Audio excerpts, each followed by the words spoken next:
जय श्री राम। सभी श्रोताओं का मेरे संत कल्याणवाणी चैनल में हार्दिक स्वागत है। आज मैं गीता प्रेस के संस्थापक थे पूज्य सेठ जी यानी श्री जयदयाल जी गोविंदका महाराज। उनके प्रवचनों की एक पुस्तक है जन्म मरण से छुटकारा।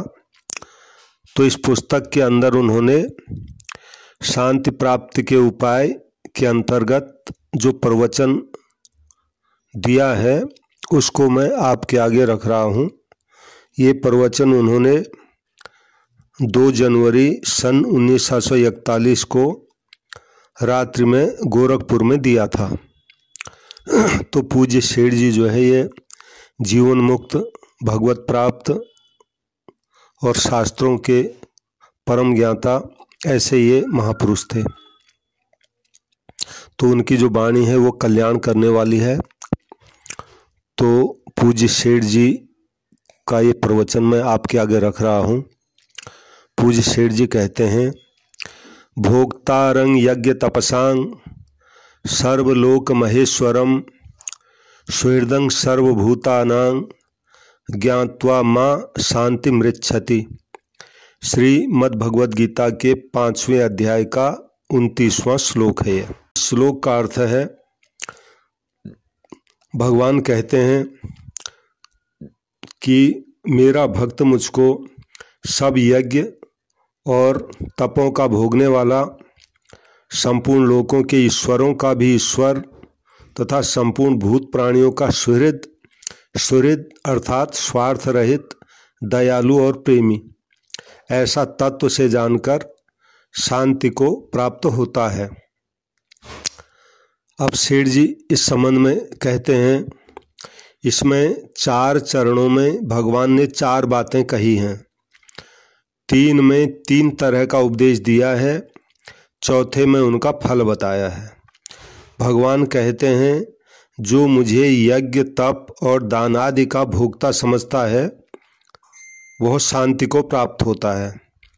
जो मुझे सर्वलोक महेश्वर जानता है वह शांति को प्राप्त होता है। जो मुझे सर्वलोक महेश्वर जानता है वह शांति को प्राप्त होता है। जो मुझे संपूर्ण प्राणियों का सुहृद जानता है वह शांति को प्राप्त होता है। अब एक एक चरण का भाव बताया जाता है। भगवान कहते हैं, मुझे यज्ञ और तपों का भोक्ता जानने से शांति मिलती है। यज्ञ तप दान आदि जो कुछ मनुष्य करते हैं उसके भोक्ता भगवान ही हैं, यह समझना चाहिए। ऐसा शिलोच्च वृत्ति वाले ब्राह्मण ने समझा, राजा रंतिदेव ने समझा, जिन्होंने भी समझा उन्हें शांति मिली। हम लोग अग्नि में आहुति देते हैं, देवताओं का पूजन करते हैं, वहाँ भगवान ही उस रूप में ग्रहण करते हैं। गौ, कुत्ते, कौवे को जो कुछ दिया जाता है उस रूप में भगवान ही ग्रहण करते हैं। यज्ञ तपों का भोक्ता भगवान को जानने से ही शांति मिलती है। हम किसी को दान दें, यज्ञ करें, अतिथि सत्कार करें तो समझना चाहिए भगवान ही ग्रहण कर रहे हैं। यह समझ में आ जाए तो शांति का पार न रहे। कहने का मतलब यह है, अगर भावना भगवान की रहेगी तो बात स्वाभाविक है, सेठ जी ने जो कहा है, शांति का पार नहीं रहेगा। अब सेठ जी उदाहरण देते हैं। एक संत थे नामदेव जी, महाराष्ट्र के भगवान के प्रेमी भक्त थे ये। तो सेठ जी कहते हैं, नामदेव जी रसोई बना रहे थे, कुत्ता रोटी लेकर भागा। नामदेव जी घी की कटोरी लेकर कुत्ते के पीछे दौड़े और कहा, महाराज रोटी जो आप ले जा रहे हो ये रोटी रूखी है, इन पे घी लगवा लीजिए। वे जानते थे भगवान ही इस रूप में आए हैं। सुनते हैं उन्हें कुत्ते के रूप में भगवान के दर्शन हो गए। कोई भी प्राणी अपने घर पर आए उसे भगवान समझकर दिया जाए तो परम शांति मिलती है। घर पर लोग आते हैं, उन्हें शक्ति के अनुसार भोजन कराना ही पड़ता है। कुत्ते को भी रोटी दी ही जाती है, पर यह सब भगवत भाव से नहीं होता। यानी करते हम भी सब वही हैं जो उन्होंने किया, लेकिन हमारे भाव में भगवत भाव नहीं है, यानी उनके प्रति भगवान का भाव नहीं है। भगवत भाव से हो तो एक ही दिन में बेड़ा पार हो जाए। एकनाथ जी महाराज गंगा से जल लेकर आए, रामेश्वरम जा रहे थे। मार्ग में एक गधा प्यास के मारे मर रहा था, उसे ही उन्होंने वो गंगा जल पिला दिया तो वहीं भगवान प्रकट हो गए। रामेश्वरम जाने से तो न मालूम भगवान मिलते या नहीं मिलते। महाराज युधिष्ठिर का यज्ञ हुआ, बहुत से साधु महात्मा इकट्ठे हुए, सब ने उस यज्ञ की भूरी भूरी प्रशंसा की। क्या कहना है, ऐसा यज्ञ आज तक हुआ ही नहीं। उसी समय वहाँ एक नेवला आया और उसने कहा, हे ब्राह्मणों, क्या इतनी प्रशंसा करते हो? मैंने एक यज्ञ तपोवन में देखा, उसके समान यह यज्ञ कुछ भी नहीं है। उस तपोवन में एक शिलोच्छ वृत्ति वाले ब्राह्मण रहते हैं। वहाँ अकाल पड़ने के कारण 7 दिन तक उन्हें खाने को नहीं मिला। 7वें दिन खेतों में ढूंढते ढूंढते उनको एक सेर जौ मिला। उसका सत्तू बनाकर जैसे ही वे खाने की तैयारी कर रहे थे, वे घर में 4 आदमी थे। वे घर में 4 आदमी थे, वे, उनकी पत्नी, उनका पुत्र और उनकी पुत्रवधू। उनका नियम था अतिथि को भोजन करा कर ही भोजन किया करते थे। उस दिन उन्हें एक ब्राह्मण मिला, उनसे कहा भोजन करिए, तो वे तैयार हो गए। थोड़ा थोड़ा देते देते वे सब सत्तू खा गए। अब और कुछ नहीं रहा। वे ब्राह्मण क्या थे, वे तो साक्षात धर्मराज ही परीक्षा लेने उस वेश में आए थे तो प्रकट हो गए। कहा, मैं आपकी परीक्षा लेने आया था। उन सब को विमान में बैठा कर ले गए। नेवले ने कहा, जिस स्थान पर उस ब्राह्मण ने भोजन किया था, मैं वहाँ जाकर लौटा था तो मेरा आधा शरीर सोने का सा हो गया। यहाँ तुम्हारे यहाँ आकर लौटा तो कुछ भी नहीं हुआ। कहने का मतलब यह है, जहाँ उन्होंने वो सत्तू दिया था ब्राह्मण देव को, तो वहाँ मैं लौटा जमीन पर, तो मेरा ये आधा शरीर सोने का ऐसा हो गया। और आपने भी यज्ञ किया है, यहाँ भी मैं लौटा हूँ, लेकिन ये जो मेरा आधा शरीर वैसा ही है पुराना, ये वैसा नहीं हुआ। सेठ जी अगली कथा सुनाते हैं। एक वैश्य था, उसका यह नियम था कि कोई आ जाए भोजन कराए बिना नहीं जाने देता था। उसके पास लाखों रुपए थे। यज्ञ दान तथा पूजा में ही वह उनको खर्च करता था। आखिर सारा धन खर्च हो गया। स्त्री ने कहा, अब तो सारा धन समाप्त हो गया है। उसने कहा, क्या करूं, रुपया पैदा होने का कोई उपाय नहीं है। उसकी स्त्री ने कहा, अमुक जगह एक सेठ यज्ञ दान किया हुआ खरीदता है। अमुक जगह एक सेठ यज्ञ दान किया हुआ खरीदता है, वहाँ जाकर बिक्री कराओ। यानी जो आपने यज्ञ दान किया उसका जो पुण्य है वो सेठ खरीदता है, तो उसको यज्ञ दान का पुण्य बिक्री कराओ। वैश्य ने सोचा, काम तो नीचा है, पर क्या किया जाए।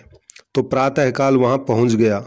शौच स्नान आदि करके पूजा की, फिर एकांत में बैठकर भोजन करने की तैयारी की। वहाँ एक कुतिया पहुँची। कुतिया बड़ी भूखी थी, पेट उसका सटा पड़ा था। उसने ऐसा देखकर उसे एक रोटी दी। कुतिया भूखी थी तो खा गई। फिर उस वैश्य की तरफ देखने लगी। आखिर दूसरी रोटी भी उसे खिला दी। कुतिया पानी पीकर चली गई। उसके प्राण जी में आए। वह वैश्य उस गांव के सेठ के पास गया। सेठ ने सम्मान किया। पूछा, आप क्यों आए हैं? सारी बात कही तथा कहा कि यज्ञ दान तप बेचने आए हैं।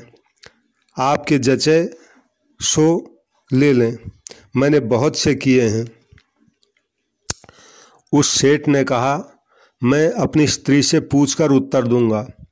फिर दिन में पूछने पर कहा, आज प्रातःकाल आपने जो यज्ञ किया है उसे ही हम खरीदना चाहते हैं।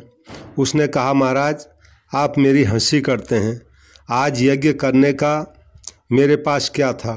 सेठ ने कहा, आज आपने कुतिया को 4 रोटी दी है न। वैश्य ने कहा, हाँ बात तो ठीक है, परंतु आपको कैसे मालूम पड़ा? वहाँ तो मैं और कुतिया 2 ही थे। सेठ ने कहा, मेरी स्त्री पतिव्रता है, उसके कारण उसे सब मालूम हो जाता है।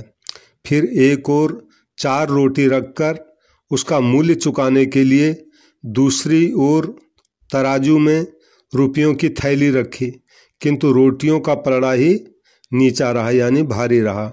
यह देखकर वैश्य ने कहा, महाराज बेचना नहीं है, और उस तालाब के पास में संगमरमर पत्थर के टुकड़े बांध कर ले आया।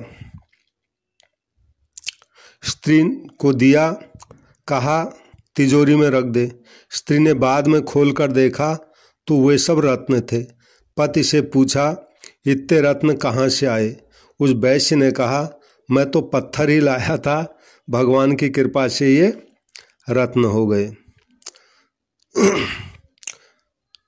सेठ जी कहते हैं, यहाँ यह बात दिखाई, जो आदमी किसी को कुछ देता है वहाँ भगवान ही भोगते हैं।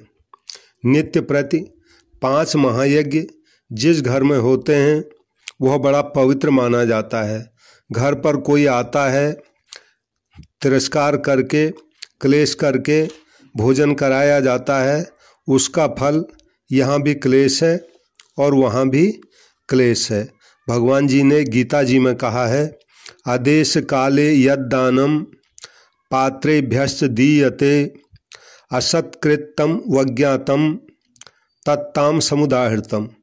श्री गीता जी के 17वें अध्याय का 22वां श्लोक है। 17वां अध्याय जो है श्रद्धा त्रय विभाग योग के नाम से है। इस श्लोक का अर्थ है, जो दान बिना सत्कार के अथवा तिरस्कार पूर्वक अयोग्य देश काल में और कुपात्र को दिया जाता है वह दान तामस कहा गया है।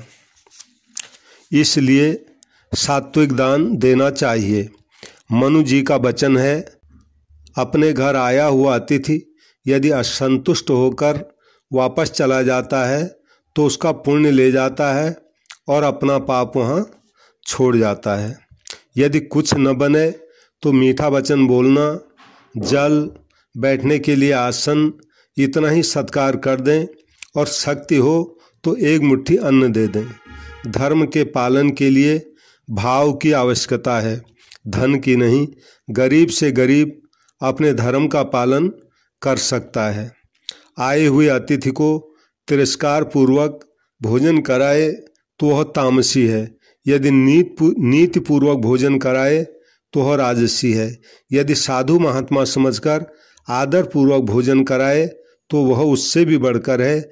यदि परमात्मा समझकर भोजन कराए, देख देख कर प्रसन्न हो, समझे आज घर के सब पवित्र हो गए, इस प्रकार भोजन कराए तो वह सबसे बढ़कर है।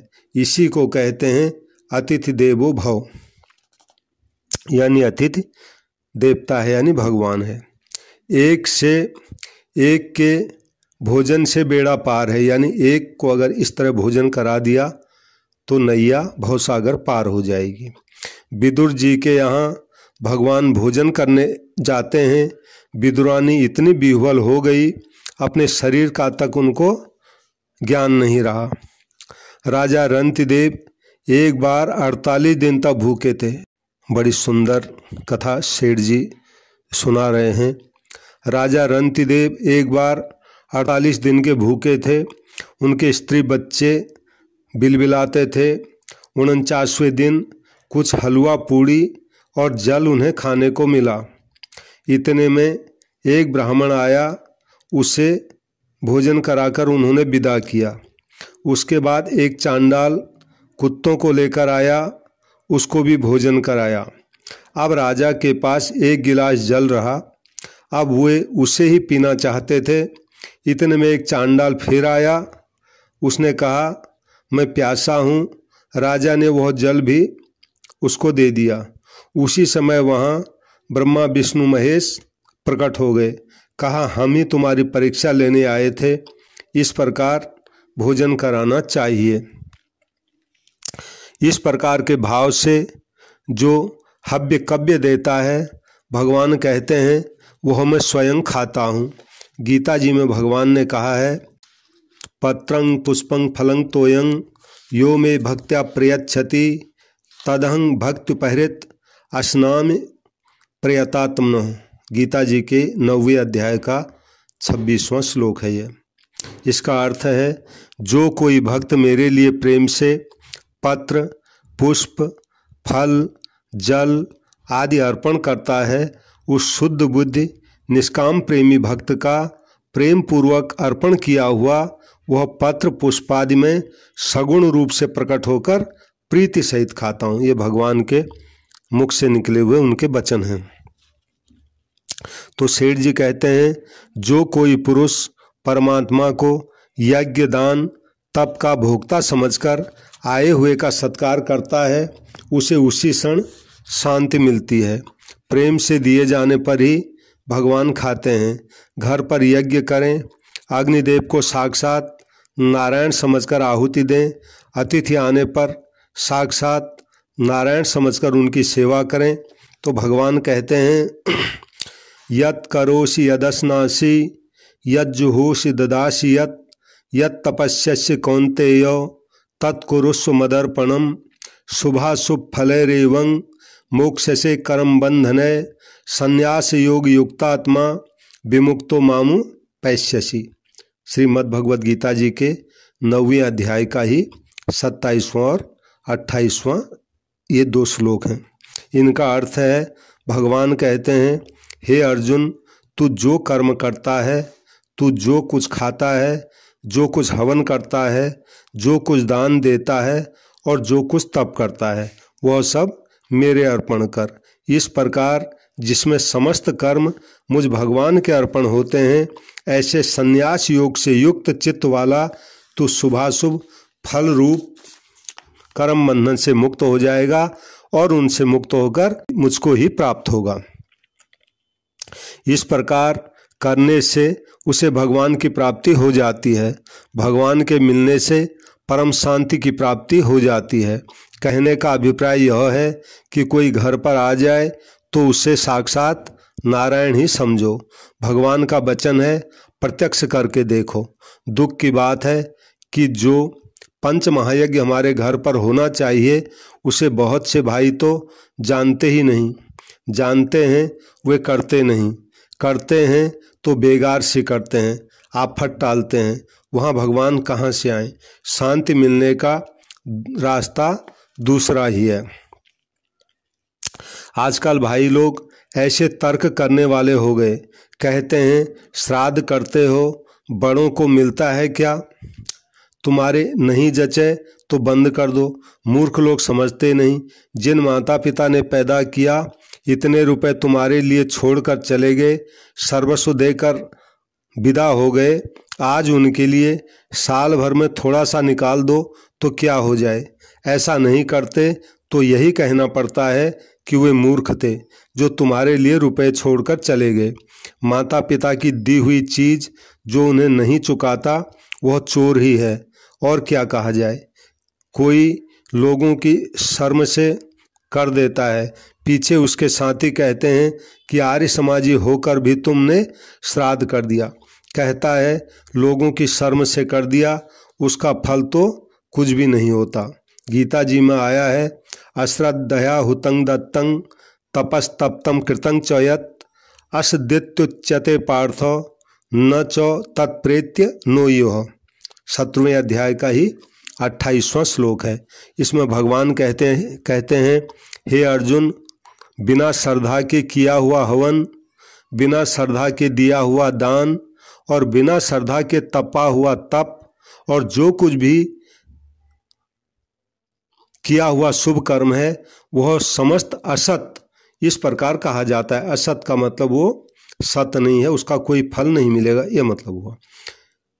वह समस्त असत इस प्रकार कहा जाता है, इसलिए वह न तो इस लोक में लाभदायक है और न मरने के बाद, यानी मरने के बाद भी उसका कोई फल नहीं है जिस कर्म को श्रद्धा के साथ नहीं किया जाता। कोई तो ऐसा कहते हैं जिसका फल दंड न हो तो बहुत है। भगवान ही सब रूपों में हमारा दिया हुआ खाते हैं, ऐसी बुद्धि हो जाए तो शीघ्र ही बेड़ा पार हो जाए। इस प्रकार के भाव से मनुष्य यह समझता है कि भगवान ही खा रहे हैं। ऐसा समझकर जो यज्ञ दान करता है उसे देखो कितनी शांति मिलती है। दूसरी बात सर्वलोक महेश्वरम की है। परमात्मा को सब लोकों का महान ईश्वर जानने से शांति मिलती है।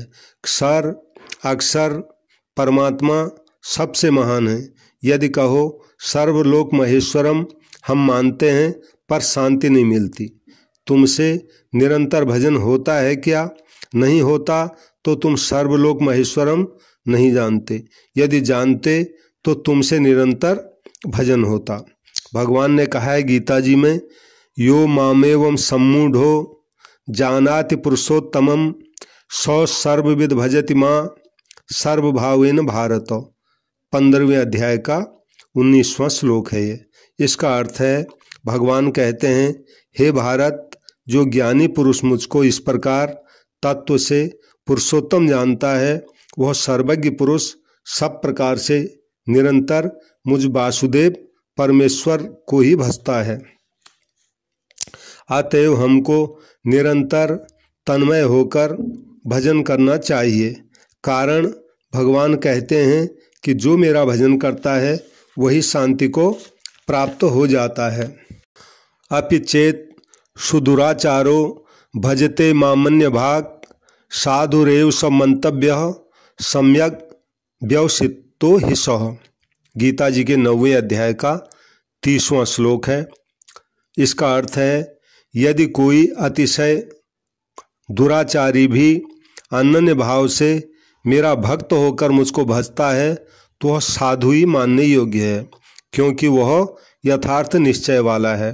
अर्थात उसने भली भांति निश्चय कर लिया है कि परमेश्वर के भजन के समान अन्य कुछ भी नहीं है। तो सेठ जी कहते हैं, जो भगवान को सर्वलोक महेश्वर जानता है वह भगवान को ही भजता है।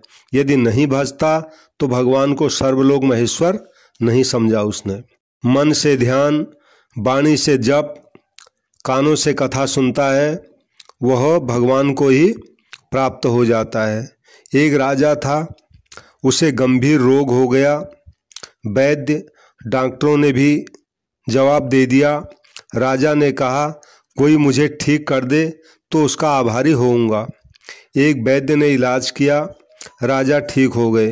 राजा ने कहा, आज दिन भर में जो ले जाना चाहें आप ले जा सकते हैं। राजा ने अपने सेवकों से कहकर सब चीज़ दिखलवा दी, यानी जो भी सामान था वो वैद्य जी को दिखा दिया। लोहे का कारखाना, बर्तन का कारखाना, पैसों की टकसाल, चांदी की टकसाल, मोहर की टकसाल, ये सब दिखा दी। वैद्य ने मोहर की टकसाल पर सवेरे नंबर लगाया, जितना चला ले गया। यह दृष्टांत है। यह भगवान की राजधानी है। सर अक्षर से उत्तम परमात्मा है। तीसरी बात भगवान ने बताई, स्वेदं सर्वभूतानां। जब यह बात समझ में आ जाती है कि भगवान सबके हितैषी हैं, तब वह भी सबका हितैषी बन जाता है। यह समझने से ही शांति मिल जाती है। लोक में यह बात प्रसिद्ध है कि कोई व्यक्ति गरीब है, सुनता है कि अमुक आदमी बड़ा दयालु है, उसकी तुम पर कृपा है, यह सुनकर वह सुखी हो जाता है। जो भगवान के प्रत्येक विधान में दया का अनुभव करता है वह शांति को प्राप्त होता है। सुख दुख कुछ भी आए उसे भगवान का विधान समझें। भगवान की हम पर कृपा है, दया है, इस प्रकार हम भगवान की दया देखें तो इस प्रकार दया समझने से भगवान अपने आप को भी हमें दे सकते हैं। तो 3 बातें कही, भोक्तारं यज्ञ तपसाम, दूसरी सर्वलोक महेश्वरम और तीसरी स्वेदं सर्वभूतानाम। तीनों को धारण करने से शांति मिलती है। इसमें तो बात ही क्या है, एक के भी धारण करने से शांति मिल जाती है। अतः हम जो कुछ भी कर्म करें भगवत अर्पण बुद्धि से ही करें, श्रद्धापूर्वक निरंतर भजन करें तथा भगवान को परम सुहृद मानकर अनिच्छा तथा परीक्षा से जो कुछ परिस्थिति भगवान की कृपा से आकर प्राप्त हो जाए उसमें उनकी दया का दर्शन करें। पद पद में दया का दर्शन करके मुग्ध होते रहें तो हम भी सुहृद बन जाएं और निर्भय बन जाएं। भगवान के लिए कर्म करना, अपने किए हुए कर्म का भगवान के अर्पण हो रहा है और दयालु भगवान का अपने ऊपर हाथ समझ का प्रसन्न होना, इनमें से एक भी हो जाए तो शांति की प्राप्ति हो जाए। तीनों ही हो जाए तो बात ही क्या है। यही भक्ति है, यही शरणागति है, यही भगवान को जानना है। नारायण नारायण नारायण। तो ये पूज्य सेठ जी की शांति प्राप्ति के उपाय उन्होंने बताए हैं जो कि अचूक और अकाट्य हैं। अगर ये जीवन में इसमें से कुछ आ जाता है तो बहुत ही उत्तम बात होगी। भगवान के प्रेम के संबंध की एक सुंदर कथा आती है महाभारत में। जब भगवान श्री कृष्ण विदुर जी के घर में गए मेहमान बन के, तो विदुर जी उसमें घर में नहीं थे, तो उनकी पत्नी थी विदुरानी। वो कितने भाव में आ गई, इतने भाव में आ गई कि भगवान को केला खिलाना चाहती थी। घर में केले रखे थे लेकिन वो भगवान को केले नहीं खिला के उसने गलती से केले के छिलके खिला दिए और भगवान भी उनको बड़े प्रेम से खा गए। बाद में पता पड़ा जब विदुर जी आए कि इसने भगवान को केले के छिलके खिला दिए तो बहुत नाराज़ हुए, लेकिन भगवान बहुत राजी हुए क्योंकि उनका भाव बहुत ही प्रेम का था। तो इसी संबंध का एक सुंदर भजन है, आज हरि आए विदुर घर पावना। पूज्य महाराज जी जगत गुरु स्वामी रामभद्राचार्य जी महाराज ने इसको गाया है अपनी कथाओं में, तो मैं आपको इसको सुना रहा हूँ, आप बड़े प्रेम से सुनिए। विदुर घर पहुना, अरे विदुर घर पहुना, विदुर घर पहुना, आज हरि आए। विदुर न रहे घर, रहे विदुरानी। विदुर न रहे घर, रही विदुरानी। कान्हा कहे भूख लागी, कान्हा कहे भूख लागी, काकी कछ देना, आज हरि आए। विदुर घर पहुना, आज हरि आए। विदुर घर पहुना, आज हरि आए।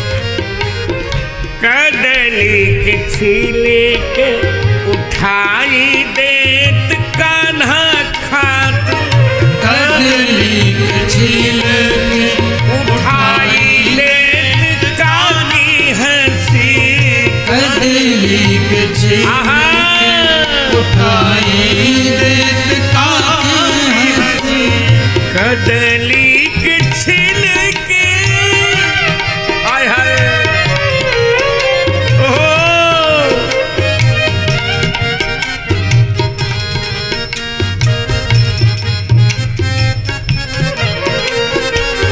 कदली के छिलके उठाई देत काकी हंसी, कदली के छिलके उठाई देत काकी हंसी, स्वाद को सराही खात, स्वाद को सराहे खाते, सुधा बचहुना आज हरिया विदुर कर पहुना, आज हरिया विदुर कर पहुना, आज हरिया विदुर कर बहुना। आज हरिया आहा आहा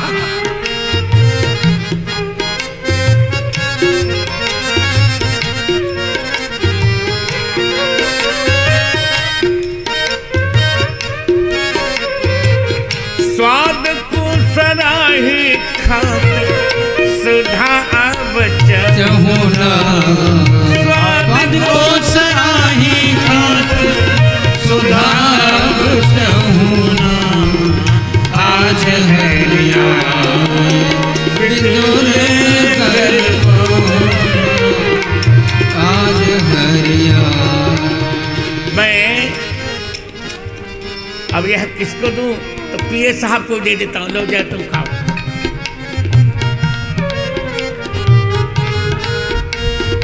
ले किसी को देना नहीं चाहता।